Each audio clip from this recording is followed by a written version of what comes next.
From Debbie walking in with a completely useless product to Marco straight up lying about his. These are Dragon's Den pitches that'll make you cringe. I wouldn't be any good at my job if I didn't start with an enthusiastic entrepreneur named Debbie. So Debbie walks into the Dragon's Den with her eyes shining brightly and her dreams reaching for the stars. She wanted the Dragons to invest $50,000 in her business idea, and guess what she was selling? Burial packs for pets. Yep, you heard that right. Debbie was all about giving our furry pals the farewell they deserved, but as soon as she starts her pitch, Deborah Meaden raised an eyebrow and pointed out an inconvenient truth. Turns out, vets already provide a box for free when you say your final goodbyes to your pets, and that's when things start to unravel faster than a greyhound running around a track. When the Dragons asked her what would happen if someone stole her unique idea, Debbie was at a loss for words, leaving the Dragons scratching their heads in disbelief. Awkward, right? It's like she forgot her lines in the middle of the show, and just like that,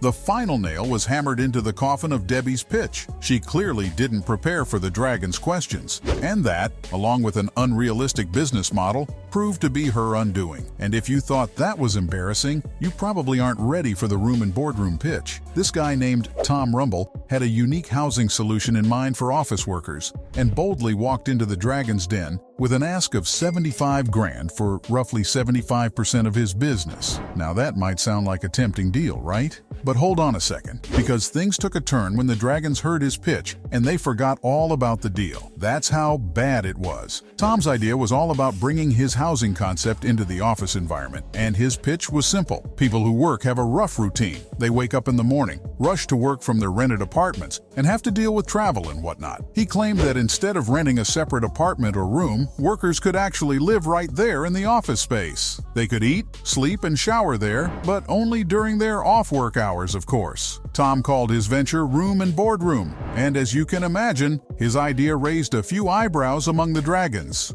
They wasted no time poking all kinds of holes in Tom's pitch and questioned the practicality and desirability of turning a workplace into a personal living space, so they were a bit skeptical to say the least. Kevin O'Leary, who's known for his straight-to-the-point style, finally reached his boiling point and shut the whole thing down, saying, "Are you a f***ing idiot? This is such a bad idea." Despite the initial attractiveness of Tom's deal, in the end, none of the Dragons were interested enough to invest. There's no way they could get on board with the concept, and they didn't see a promising future for Room and Boardroom. Tom took the rejection gracefully, but the same can't be said for everyone else that came on the show. Take the creators of Evolution Solutions, for instance. Jude and Chrissy came in with a noble mission: to train women to enter the male-dominated world of construction. Admirable, right? Well, don't get your hopes up, because things take a nosedive really fast. The trouble starts when Theo Paphitis drops a slightly patronizing comment during the pitch and... Right, and you give me 20% of it. That's 20 quid, yeah? Keep it simple. How does Chrissy respond? She comes out with the ultimate sarcastic reply, and that was it. With their backs up against the wall, the Dragons unleashed their fury on the whole venture. Meaden didn't hesitate, saying, "A crusade rather than a business." Do you know you're beginning to sound like a crusade? It's a campaign. Ouch! But wait, it gets worse. Duncan Bannatyne was super pissed at the creators and called it rude, offensive, very sexist, very discriminatory. The tension in the den was off the charts, but hey, Chrissy wasn't one to back down so easily. She gave it her all, firing back at the Dragons with her own witty comebacks. And how did Chrissy sign off? With a nice touch of passive aggression, simply saying, "Fine," mic drop moment right there. This pitch clearly took an unexpected turn for the worse, and the Dragons weren't impressed with the venture or Chrissy's attitude. And since I'm on the topic of cringe-worthy pitches, I've got to talk about the Barracuda security device. At first glance, it seemed like everything was lined up for success with this pitch. I'm talking cool music, flashy tech, and to top it off, a guy in a burglar costume. Sounds cool, right? But in no time, it turned into a total disaster. Sure, they kicked off the pitch with all the bells and whistles, creating a sense of excitement. But there was a lot of holes in their products, and the Dragons were quick to spot them. The state-of-the-art data protection they promised turned out to be nothing more than clunky, outdated hardware. And to make matters worse, former Dragon and computer security expert Robert Herjavec wasted no time telling the creators how much he hated it. But guess who was secretly reveling in the chaos? None other than Mr. Wonderful, who couldn't help but say, "He just smoked you in the worst way." Double ouch.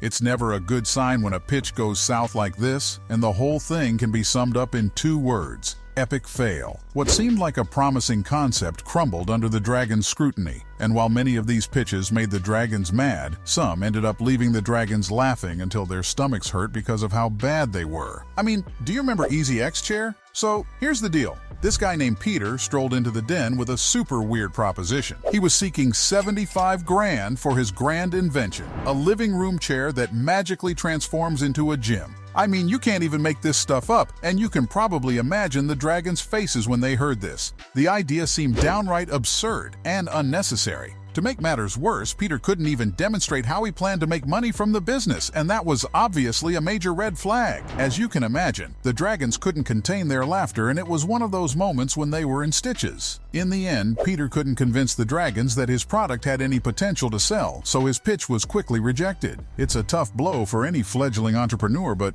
hey, at least he got some laughs out of it. And that wasn't the only health and wellness-related pitch that went down the drain. The caloric responsibility pitch was also a huge disaster. Todd Schneider stepped into the den with his business partner, set to unleash his weight loss plan. They asked for $250,000 for a 20% stake, and the dragons were genuinely curious. In fact, they were so curious that they asked him 5 or 6 times how the heck he planned to make money from his venture, but Todd couldn't give them a straight answer. Instead of a clear and concise business strategy, Todd bombarded the dragons with a never-ending barrage of complicated weight loss jargon. It was a whole lot of fancy terms and concepts that left the dragons scratching their heads in confusion, with puzzled looks on their faces. The tension kept building. The dragons were unable to contain their frustration any longer, and things exploded with some of the dragons losing their cool. I mean, come on, we all know that simplicity is key when it comes to winning over investors, right? But Todd got caught up in a tangled mess of complicated language, missing the mark entirely. The final pitch on my list was also in the health and wellness category, and it was a total train wreck of a pitch. I'm talking about ProGains.